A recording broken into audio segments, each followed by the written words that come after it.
Hi everybody, Ian Bremmer here, and quite a weekend we have just gotten through. A unprecedented turn of events challenging President Putin in a way that he has not since he's taken power in that country. Mr. Prigozhin, the head of the Wagner Group, built up directly by President Putin. He is solely responsible for Prigozhin's success and power and wealth, and then essentially declaring war against the Kremlin, moving his forces to within dozens of kilometers of Moscow, and then at the last moment cutting a deal brokered by Belarus President Lukashenko. He is today still, to the best of our knowledge, a free man. But for how long?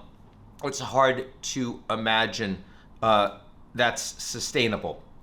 This is a man who has done a lot of fighting for the Russians on the ground in Ukraine, sending his troops into a meat grinder, as it's been referred to in Bakhmut.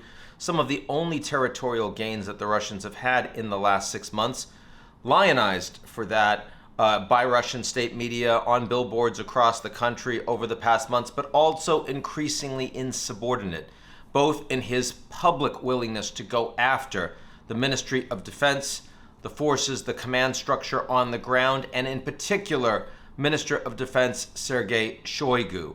And then, over the last week, when Shoigu said that all Wagner forces and all paramilitary forces had to sign direct contracts with the Ministry of Defense, in other words, they'd be rolling up to their authority, and Prigozhin said no, and then Putin directly said, reiterating that order, have to sign those orders, have to become conscripted under contract, under Shoigu.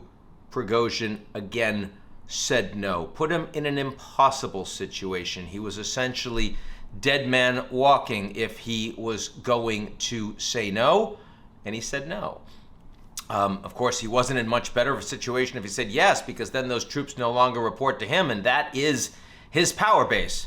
So he ended up turning around from Ukraine and sending his troops first into Rostov, uncontested, the seat of the Southern Military District, where the command center for the Ukrainian offensive has been for the Russians, and then up towards Moscow. So that explains why he did it. But much harder to explain why he suddenly backed down and why he's still alive today. Why he backed down, I think, has more to do with the fact that he didn't have any support inside the Kremlin. I mean, while this was all going on, there were no defections among Russia's military leadership. There were no defections inside the government. There were no defections among Russia's key oligarchs. Prigozhin is not only a creation of Putin, but is also outside the power structure. So inside the power structure, you don't have a lot of people saying, I'm with him, I'm with stupid. And so, he marches towards Moscow in an utter move of desperation, but doesn't have the ability to beat the forces, or doesn't think he does, that are loyal directly to Putin and are accountable directly to Putin, defending Moscow. And so then when he's offered a deal, he takes the deal. But I mean, anyone that believes that a deal offered by Putin after this level of personal challenge and embarrassment to the Russian president, people have been assassinated and jailed for a lot less in what they do to the all-powerful, or previously all-powerful, Russian president. So why is he still alive? And there, I think it's a matter of timing. It's the fact that the Russian government has been fighting against this Ukrainian counteroffensive. And if they were to have a fight against Wagner right now, and keep in mind, the Ukrainian counteroffensive hasn't gone very well, but most of the troops aren't involved yet. They have 11 plus trained and equipped divisions, trained by the US, by the UK, and allies. Only 2.5 of them are already involved in the fighting, which means that Putin knew a lot more was coming. And if Wagner's not available, and the Chechen Kadyrov group, another paramilitary that has declared full loyalty to the Ministry of Defense was pulling back to fight against Wagner, and the MOD forces, are going to need to be used for that as well. Suddenly, the Ukrainians might have a clear ability to retake all the territory. So this was the worst possible time for Putin to go to war against Wagner. And perhaps that is the best explanation for why it is that they cut a deal. But the deal that was cut is not a deal that can't be broken. And of course, now that the Wagner Group is, the headquarters have been raided. It has been announced that all of their forces are going to sign direct contracts with the Russian Ministry of Defense. Prigozhin is, at least we believe, either headed to or in Belarus, probably in Belarus. Not a sovereign state. Intelligence, military, really under the control of Russia, just as Lukashenko primarily is. And so that means if Putin wants to take him out, it's more a matter of time than it is a matter of capability. And I personally can't imagine that he's going to be with us for all that much longer.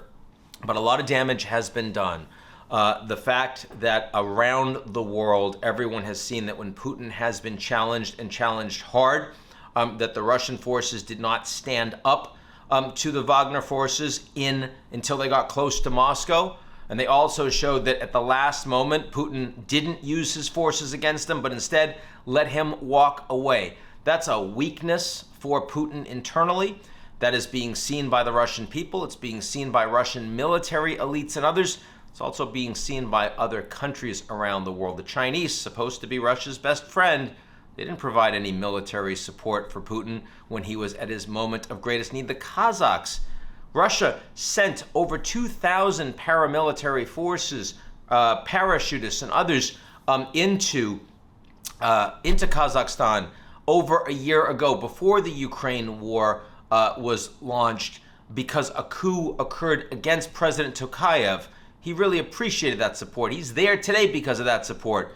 His willingness to support Putin, he said it was an internal Russian matter. You look around the world right now, we have a very strong NATO. We have enormous support from NATO into Ukraine, and we have Russia pretty isolated on the global stage. That's good for the Ukrainians, there's no question, and it's good for NATO's strategy, but it also increasingly gives Putin no outs. Someone considered a war criminal internationally, and someone that now has been tested in a way he never expected to be by his own loyal former chef, the caterer, Prigozhin, who at least for now is in Belarus. This story is not close to over. Russia's stability is now a significant question in a way that it really was not just 72 hours ago, and I'm sure we're going to be talking about it quite a bit. You go back to January this year, our top risks as we look forward over the course of every year in terms of likelihood, imminence, and impact. Number one, and not even close in any other risk that we've seen over the course of the 25 years that we've had Eurasia Group, was the idea of a rogue Russia, a Russia that increasingly has been decoupled from, isolated from the advanced industrial economies of the world, and is acting out of a sense of risk acceptance and impunity. That rogue Russia risk has gone up significantly over the weekend. That's it for me. I'll talk to y'all real soon.